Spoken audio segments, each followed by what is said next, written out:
할렐루야. 오늘도 주님의 임재 앞에 나오신 우리 모든 성도님 한 분 한 분을 축복하고 환영합니다.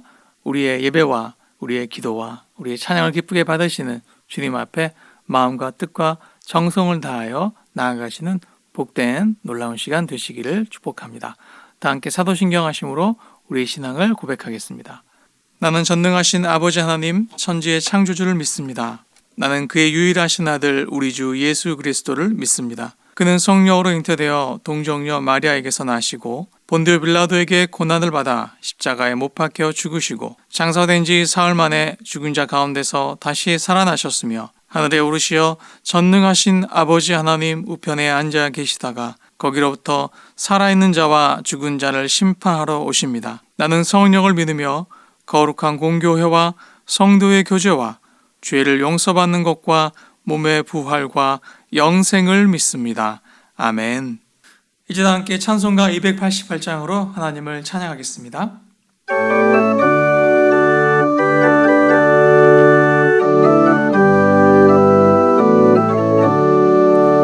예수를 나의 구주 삼고 성령과 피로써 거룩하니 이 세상에서 내 영혼이 하늘의 영광 누리도다. 이것이 나의 간증이요 이것이 나의 찬송일세. 나 사는 동안 끊임없이 우주를 찬송하리로다. 온전히 주께 맡긴 내 영 사랑의 음성을 듣는 중에 천사들 왕래하는 것과 하늘의 영광 보리로다. 이것이 나의 간증이요 이것이 나의 찬송일세. 나 사는 동안 끊임없이 구주를 찬송하리로다. 주 안에 기쁨 누림으로 마음의 풍랑이 잔잔하니 세상과 나는 간 곳 없고 구속한 주만 이것이 나의 간증이요 이것이 나의 찬송일세. 나 사는 동안 끊임없이 구주를 찬송하리로다.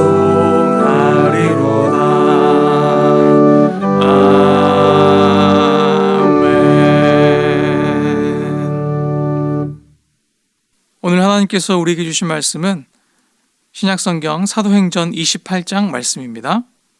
신약성경 사도행전 28장 16절로부터 31절까지 말씀을 함께 봉독해 올리겠습니다. 우리가 로마에 들어가니 바울에게는 자기를 지키는 한 군인과 함께 따로 있게 허락하더라. 사흘 후에 바울이 유대인 중 높은 사람들을 청하여 그들이 모인 후에 이르되 여러분 형제들아 내가 이스라엘 백성이나 우리 조상의 관습을 배척한 일이 없는데 예루살렘에서 로마인의 손에 죄수로 내준 바 되었으니 로마인은 나를 신문하여 죽일 죄목이 없으므로 석방하려 하였으나 유대인들이 반대하기로 내가 마지못하여 가이사에게 상수하며 내 민족을 고발하려는 것이 아니니라. 이러므로 너희를 보고 함께 이야기하려고 청하였으니 이스라엘의 소망으로 말미암아 내가 이 쇠사슬에 매인 바 되었노라. 그들이 이르되 우리가 유대에서 내게 대한 편지도 받은 일이 없고 또 형제 중 누가 와서 내게 대하여 좋지 못한 것을 전하든지 이야기한 일도 없느니라. 이에 우리가 너의 사상이 어떠한가 듣고자 하니 이 파에 대하여는 어디서든지 반대를 받는 줄 알기 때문이라 하더라. 그들이 날짜를 정하고 그가 유숙하는 집에 많이 오니 바울이 아침부터 저녁까지 강론하여 하나님의 나라를 증언하고 모세의 율법과 선지자의 말을 가지고 예수에 대하여 권하더라. 그 말을 믿는 사람도 있고 믿지 아니하는 사람도 있어 서로 맞지 아니하여 흩어질 때에 바울이 한 말로 이르되 성령이 선지자 이사야를 통하여 너희 조상들에게 말씀하신 것이 옳도다. 일러스되 이 백성에게 가서 말하기를 너희가 듣기는 들어도 도무지 깨닫지 못하며 보기는 보아도 도무지 알지 못하는도다. 이 백성들의 마음이 우둔하여져서 그 귀로는 둔하게 듣고 그 눈은 감았으니 이는 눈으로 보고 귀로 듣고 마음으로 깨달아 돌아오면 내가 고쳐줄까 함이라 하였으니 그런즉 하나님의 이 구원이 이방인에게로 보내어진 줄 알라. 그들은 그것을 들으리라 하더라. 바울이 온 이태를 자기 셋집에 머물면서 자기에게 오는 사람을 다 영접하고 하나님의 나라를 전파하며 주 예수 그리스도에 관한 모든 것을 담대하게 거침없이 가르치더라. 아멘. 하나님 감사합니다. 그동안 함께 묵상했던 사도행전 28장을 오늘 마지막으로 함께 또한 주님의 주신 은혜로 나아갑니다. 주께서 귀한 사도들을 사용하셔서 하나님의 거룩한 사역을 이루셨던 그 놀라운 이야기들을 함께 나누며 읽을 때에 동일하신 성령의 은혜가 우리의 삶의 모든 자리에도 임하여서 하나님의 권능과 능력으로 이 땅을 변화시켜 나아가는 저희들의 삶이 되게 하여 주시옵소서. 주님, 저희들이 주님의 임재 앞에 나아가오니 주여 말씀하여 주시옵소서. 예수님의 이름으로 기도드립니다. 아멘. 할렐루야. 오늘은 좀 전에 기도했던 것처럼 드디어 사도행전 마지막 장입니다. 28장입니다. 28장 말씀을 중심으로 계속되는 성령의 행전이라고 하는 제목으로 하나님의 말씀의 은혜를 함께 나누겠습니다. 사도행전 28장은 드디어 사도 바울이 로마에 도착하는 모습을 우리에게 보여주고 있습니다. 사도 바울은 그가 로마서를 기록할 때부터 로마서는 사도행전의 역사로 보면 사도 바울께서 순교하시기 한 10여 년 전쯤에 기록된 것으로 추측이 되고 있습니다. 사도 바울이 로마로 올라가기 직전으로 보면은 적어도 한 4년, 5년 정도 전입니다. 그 시기에 바울은 로마서에서 이미 그가 그토록 로마를 방문하고 싶어 했다는 사실을 쭉 이야기했죠.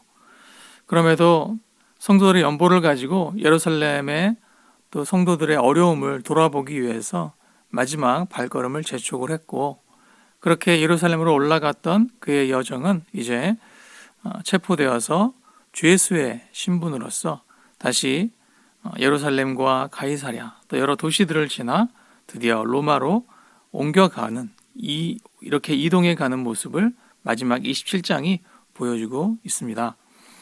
사도 바울을 하나님께서 부르실 때 사도행전 9장 15절에서 여러 임금들 그리고 이스라엘과 또 이방인들 앞에 하나님의 복음을 전하는 도구로 사용하시겠다 하셨는데 그 약속이 드디어 죄수된 신분의 바울을 통해서 이제 성취되는 것을 우리가 함께 보았습니다.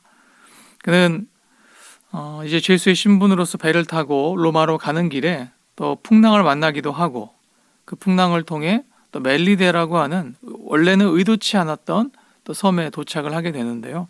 그 모든 과정 하나하나가 참 하나님의 역사, 성령의 역사가 아니면 불가능한 일이었음을 우리가 쭉 살펴볼 수가 있었습니다. 우리가 오늘 마지막 28장을 보면서 사도행전의 후반부에 특별히 사도 바울의 예루살렘으로 향하고 로마로 향하는 그 일정들을 다시 한번 살펴보면서 사도 바울이 죄수의 신분으로서 그에게 맡겨졌던 이 복음 전파의 사역을 어떻게 아름답게 이뤘는지를 간략하게 다시 한번 정리해 보도록 하겠습니다.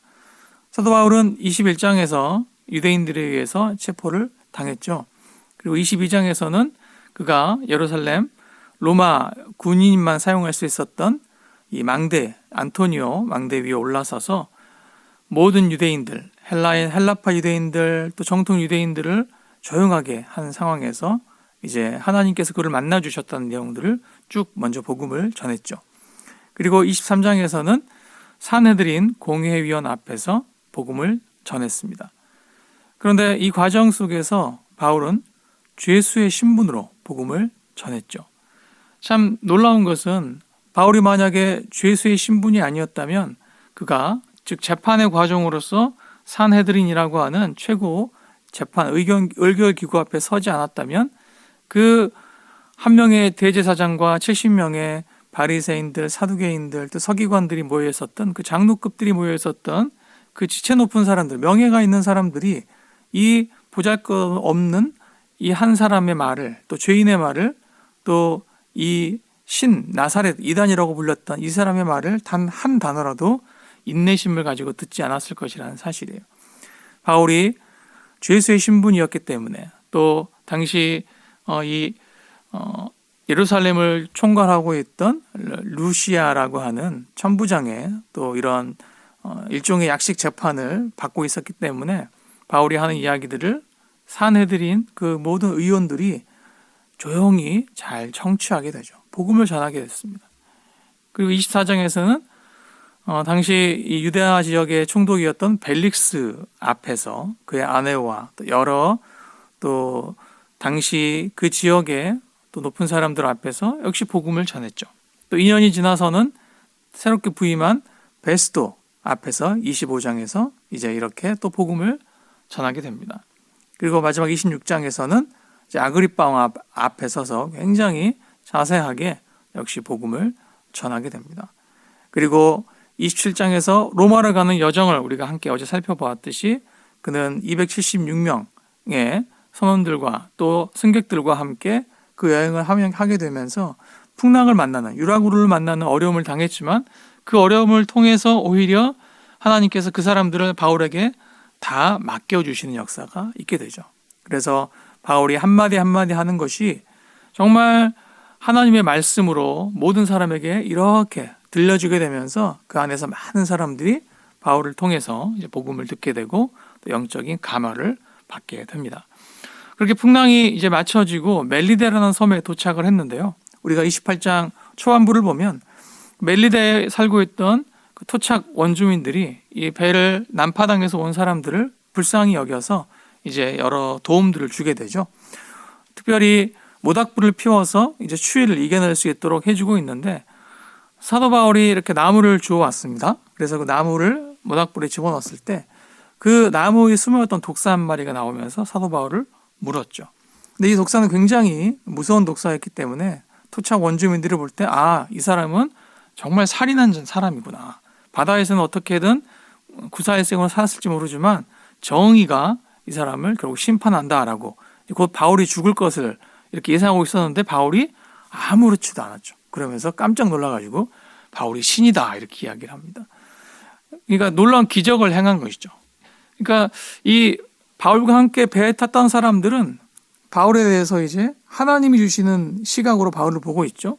바울의 어떤 영적인 리더십을 가지고 바울이 이야기하는 모든 복음의 메시지를 또 함께 했던 많은 사람들이 죄수 사형수라고 말씀드렸습니다. 그래서 그 사형수들에게 정말 마지막 기회가 될 수 있는 복음을 이렇게 전한 통로로 사용하셨는데 이 멜리데의 섬 사람들은 바울을 전혀 모르잖아요. 그래서 바울이 무슨 얘기를 하든 어떤 복음을 전하든 그것을 중요하게 듣지 않을 수 있었는데 도착하자마자 모닥불을 지피면서 거기에서 나온 독사에 물리는 또 일종의 고난인데 이 고난을 통해 오히려 바울이 아무렇지도 않게 되니까 사람들이 깜짝 놀라게 되죠.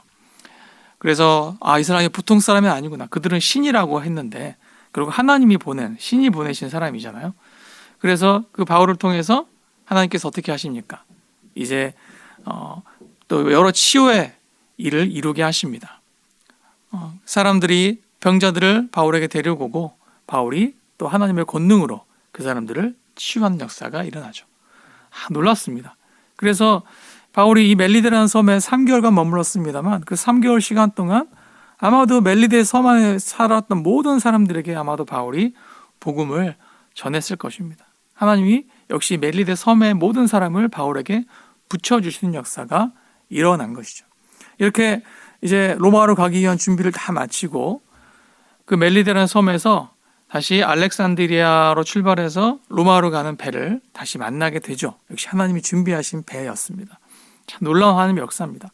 그래서 그 배를 타고 이제 이탈리아 본토로 출발을 하게 돼서 드디어 여러 중소 도시를 지나서 또 많은 지자들을 만나면서 복음을 전하고 하나님 말씀을 가르치다가 드디어 오늘 16절에 보면 모든 일행이 로마에 도착을 하게 됩니다.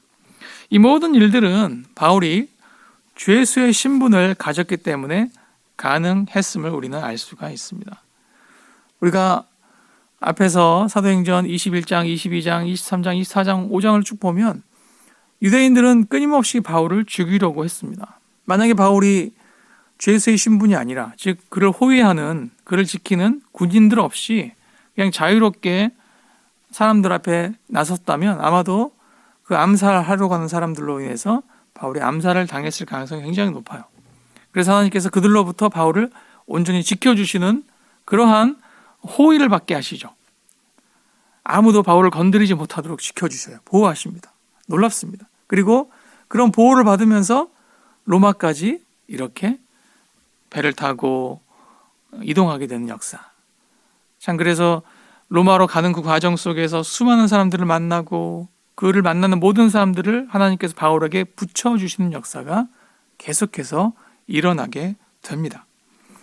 바울은 그렇게 이제 로마에 도착했고, 우리가 후반부에서 봤듯이 역시 로마에 도착해서도 그 로마 지역에 있던 유대인들을 먼저 만났습니다. 바울은 항상 성경의 원칙이 어디를 가든지 그 도시에 있는 회당에 먼저 가서 회당에서 유대인들에게 먼저 복음을 전했죠. 왜냐하면 유대인들은 성경을 알고 하나님을 아는 사람들이었고 메시아를 기다리는 사람들이었기 때문에 먼저 그들이 복음에 어떻게 보면 접촉점이 될 수밖에 없는 것이죠. 그래서 유대인들을 먼저 부릅니다. 그리고 그들에게 하나님의 복음을 전했죠. 그 결과 더러는 믿었지만 더러는 거절합니다.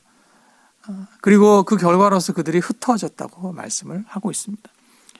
우리가 사도행전뿐 아니라 신약 성경의 쭉 내용들을 보면은 신약 성경에서 복음을 전하고 복음을 받았던 유대인들이 가진 딜레마가 있습니다. 그것은 뭐냐면 기독교로 개종을 하는 순간 그동안 내가 유대인으로서 가지고 있었던 모든 특권들, 또한 사회 안전망들, 공동체, 또 내가 먹고 살 수 있는 생계에 대한 보장들이 다 사라져요.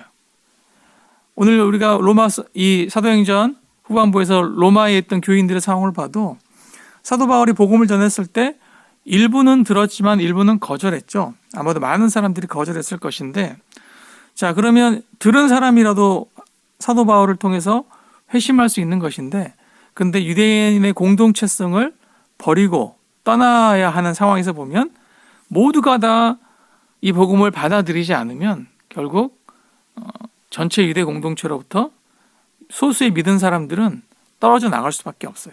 그러니까 모두가 다 함께 믿지 않으면 결국 아무도 믿지 않는 그러한 참 안타까운 결과가 되는 것이죠.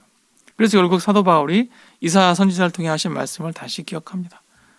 복음은 결국 이방인에게로 먼저 흘러갈 수밖에 없구나. 하나님이 유대 민족을 선민 삼으셨고 그들을 통해 예수 그리스도 메시아를 이 땅에 보내셔서 결국 인류의 구원을 완성하셨지만, 그러나 그 통로화되었던 유대인들은 예수 그리스도를 메시아로 믿을 수 없게 만드는 그들의 그 상황적 한계가 있는 것이에요. 그래서 복음이 자연스럽게 계속해서 이방인에게로 먼저 흘러갈 수밖에 없게 되는 것이죠. 그러면서 이제 사도 바울이 어떻게 합니까? 이제 2년 정도 가택 연금 상태에서 이제 복음을 전하는 그런 내용들을 마지막 30절, 31절에서 우리가 함께 보았습니다. 우리가 성경에서는 자세히 등장하진 않습니다만 이제 이후에 교회의 전승과 또 당시 신약 시대의 많은 역사가들의 기록을 보면 사도 바울은 네로 황제 앞에서 재판을 받았고, 네로 통치 초기에 네로가 잔악해지지 않을 때였거든요. 그때는 통치를 잘하고 있을 때입니다. 그래서 네로 황제로부터 재판을 받아서 무죄 판결을 받고 이제 풀려나게 됩니다. 그래서 그 결과로 놀라운 유익이 교회에 끼쳐지게 되었다고 말씀을 드렸습니다. 원래 우리가 함께 읽었듯이 그 로마에 사는 사람들도 사도 바울은 몰랐지만 사도 바울이 속해 있었던 그들이 칭하는 나사렛 분파, 나사렛 이단이라고 하는 그 기독교에 대해서는 알고 있었거든요. 또 그들이 뭐라고 합니까? 이 파는 어디에서나 배척을 받는다라고 이야기해요. 그러니까 어디를 가든지 이런 송사 가운데 계속 있는 상황입니다. 그런데 당시 신약교회에 정말 유일무이한 대표자로서 정말 독보적인 존재였던 사도 바울이 그 모든 기독교인들을 대표해서 바로 가이사 앞에서 재판을 받죠. 그리고 가이사 황제로부터 무죄 판결을 받게 됩니다. 이것은 어제도 말씀드렸지만 정말 놀라운 열매를 거두게 된 것이에요. 이제 만약에 다른 도시 마케도니아나 무슨 고린도 이런 데서 똑같은 재판이 열리게 되면 어떻게 됩니까? 재판 자체가 의미가 없어져요. 왜? 똑같은 케이스로 황제 앞에서 무죄를 받았기 때문이죠.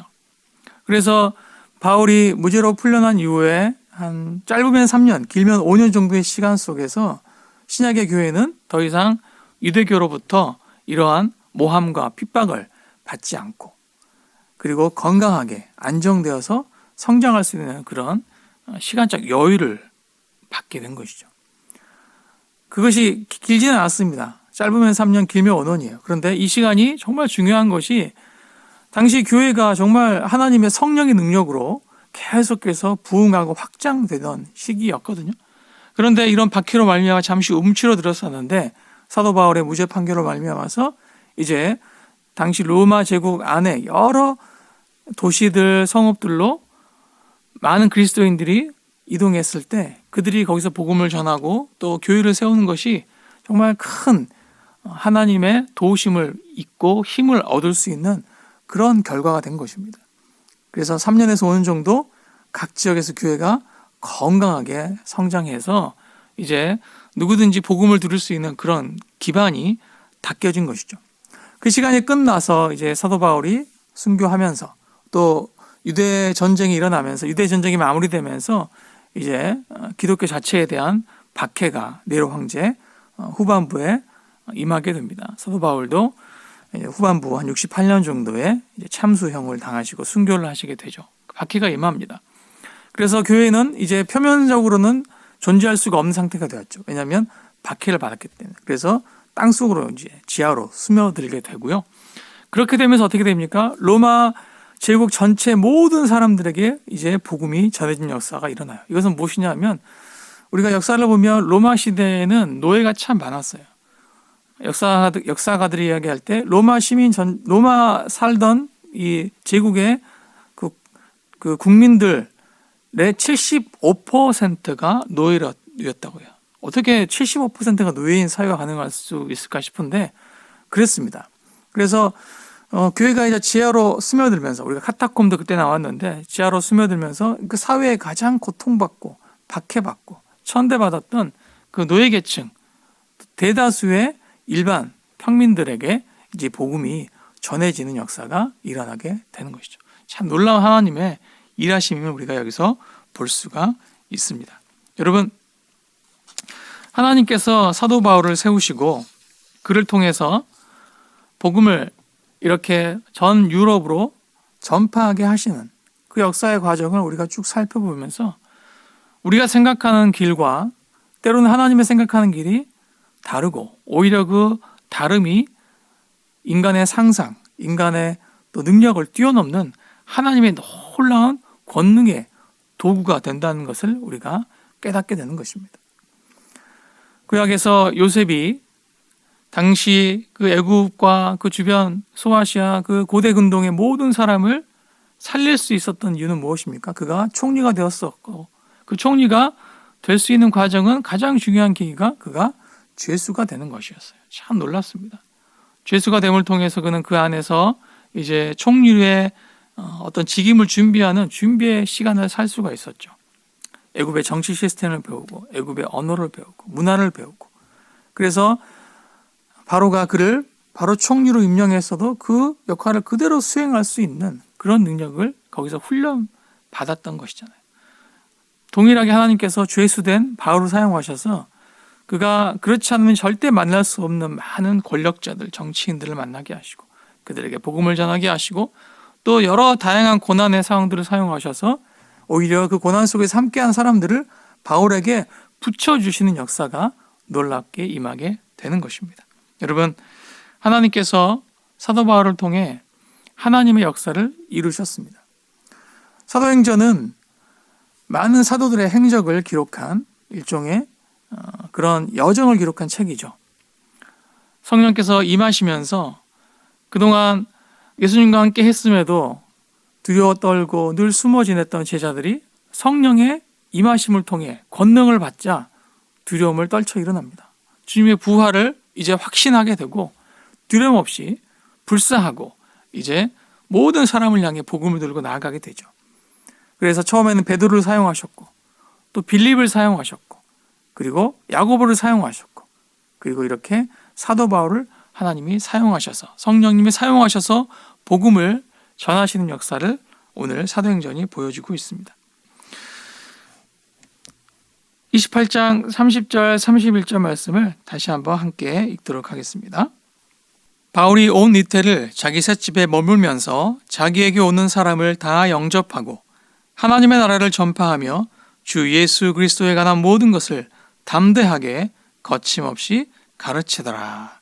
아멘. 이것이 사도행전의 마지막 진술이죠.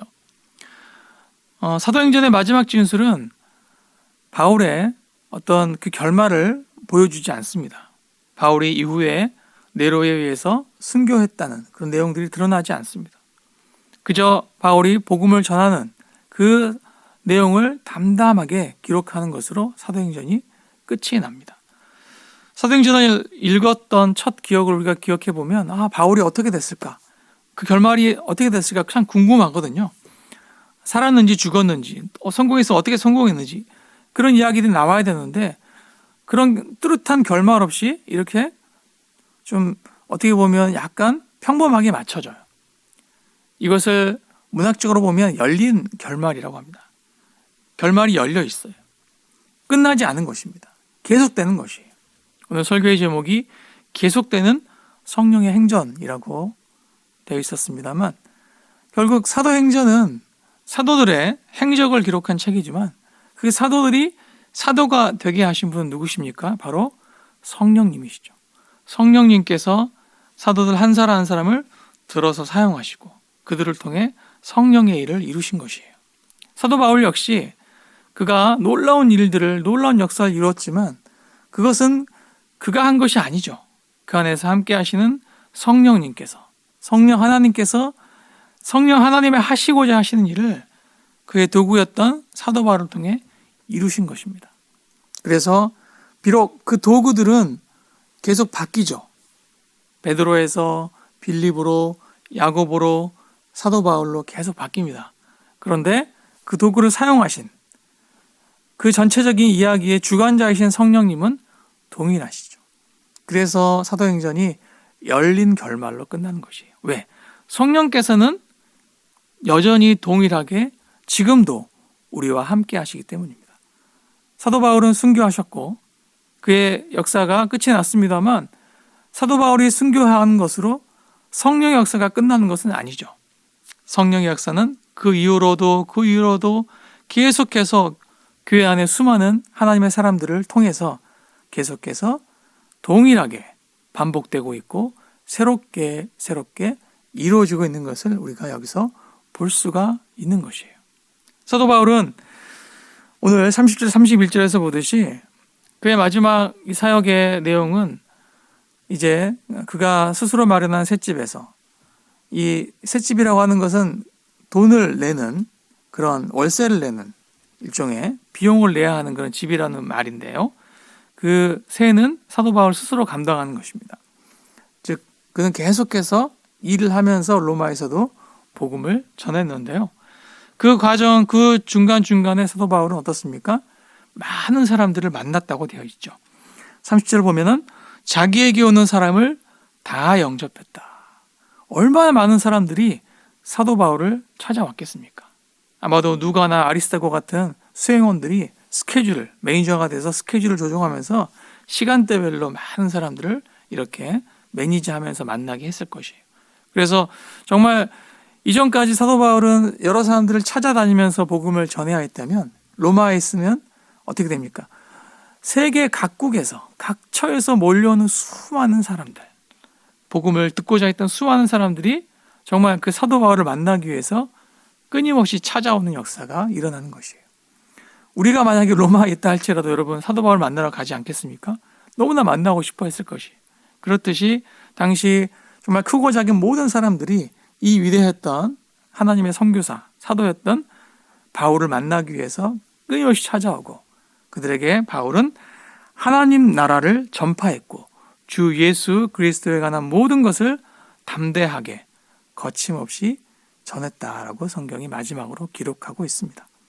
오늘 하나님께서 우리에게 성령을 주시고 우리에게도 하나님의 나라를 맡기십니다. 우리가 만난 예수 그리스도에 대한 모든 것을 우리도 역시 담대하고 거침없이 전하라고 하셔요. 우리가 처한 상황이 어떤 상황이 있다 할지라도 우리 안에 동일한 성령님이 함께 계시죠. 사도 바울을 그가 자유로운 신분일 때도 사용하셨고 그가 죄수의 신분이 됐을 때도 사용하신 하나님은 오늘날 우리의 삶의 상황 속에서도 우리가 어떤 상황이 있다 할지라도 그곳에 함께 하시면서 사도 바울과 함께 하시면서 이루신 그 일을 우리를 통해서도 이루시기를 원하시는 것이에요. 여러분, 그래서 성령의 역사는 끝나지 않습니다.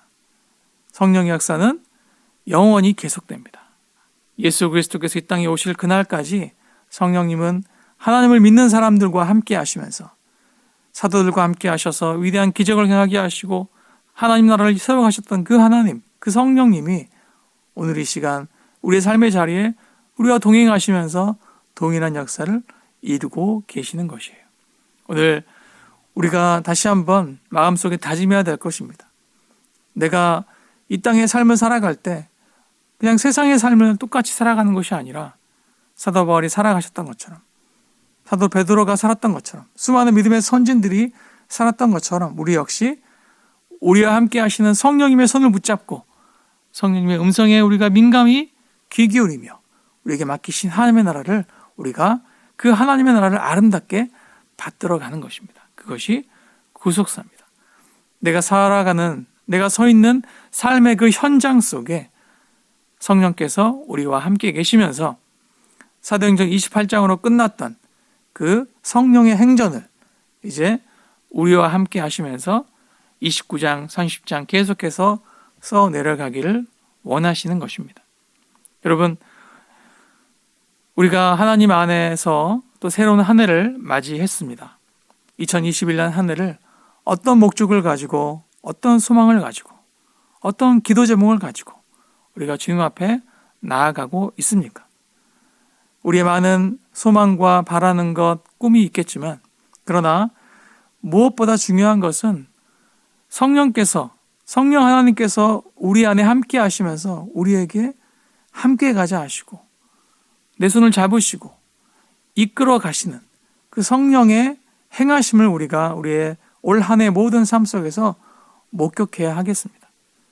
우리에게 주신 목자를 통해 주신 사명을 내가 붙잡는 것, 그 사명을 이루기 위해서 기도하면서 내가 우리 성도들과 함께 나아가는 것, 그 길을 통해서 하나님의 나라가 우리가 살아가는 삶의 모든 자리에 아름답게 세워지고 전파되고 주 예수 그리스도에 관한 모든 것이 거침없이 담대하게 그렇게 선포되는 역사가 올 한 해 우리 안에 반드시 있게 될 줄 믿습니다.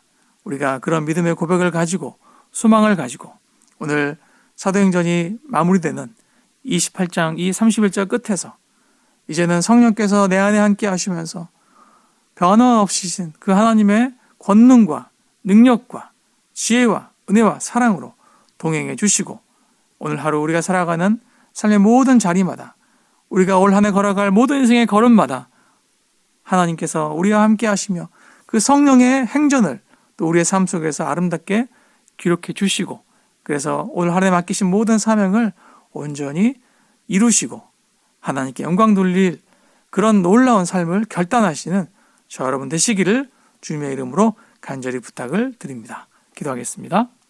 하나님 감사합니다. 사도행전 28장 그 열린 결말을 마지막으로 함께 나누었습니다. 비록 성령의 인도하심 속에서 사역했던 그 위대했던 사람들의 그 기억들은 역사 속으로 사라졌지만 그러나 그들을 부르시고 빚으시고 변화시키셔서 택하시고 사용하신 그 성령님은 여전히 우리와 함께 하시며 우리와 동행하십니다. 하나님, 우리 한 사람 한 사람이 이렇게 새해를 시작하는 첫 주간에 성령님이 나와 함께 하심을 다시 한번 기억하게 하시고 사도 바울을 통해 하나님의 성령의 역사를 써내려 가셨던 놀라운 그 하나님의 일들이 우리 삶의 하루하루의 삶의 자리에도 동일하게 임하게 하여 주시옵소서. 성령이 내 안에 함께 하시면서 하나님의 나라를 전하게 하시고 주 예수 그리스도에 관한 모든 것을 담대하게 거침없이 전하게 하셔서 내가 가는 곳마다 내가 만나는 사람들마다 하나님께서 우리에게 붙여주시고 하나님의 영광이 나타나게 하시고 주님의 복음이 아름답게 정말 전하여져서 하나님의 놀라운 생명과 구원의 역사가 우리 삶의 모든 자리에 더욱 충만하게 세워지고 이루어지는 오늘 복된 2021년 한 해가 될 수 있도록 주님 동행하시고 인도하여 주시옵소서. 예수님의 이름으로 기도드립니다. 아멘.